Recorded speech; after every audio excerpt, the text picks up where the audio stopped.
want to preserve the charms of Hanoi in my work, said a British artist after more than 20 years living in Hanoi. Falling in love with the city right after his first visit, he has been trying to preserve Hanoi charms and broadcast his love for the old Hanoi through etchings, an European traditional old-fashioned ways of printing.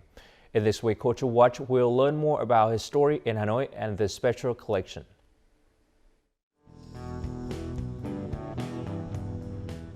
Oil paint and loud music. This is how Simon Reddington started his day. After falling in love with Hanoi on his first visit in 1997, the London-born artist decided to move to the city and pursue an art career here. The atmosphere, particularly back in 20 years ago, was very conducive to creativity. Things were beginning to change after poverty and war, but it still had this resonance of, I described it as being preserved in aspect.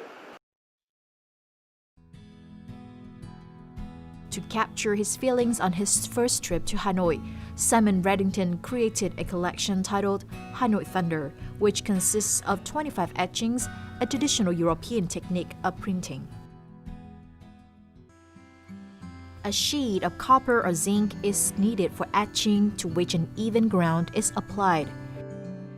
A design is then etched onto the metal plate and then placed in acid, which then cuts into the exposed metal. After it is removed from the etching solution, ink is evenly dragged across the surface of the plate and pushed down into the etched lines. The ink is then wiped off, leaving only ink in the recessed areas of the plate. The plate is then moved to a press which applies pressure to allow the ink to be pulled from the lines and transferred to paper.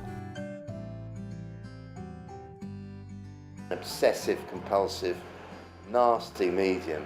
It's not easy and it's brutal. This image is actually taken from several woodcuts that I made. These heavy lines here on top of a very light, and this is particularly something that you can do with etching.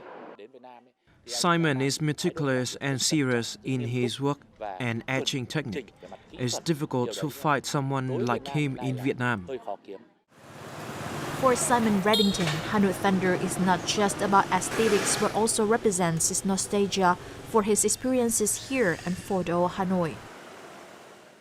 They're not immediately recognizable images of Hanoi. I'm not trying to describe a situation, a place.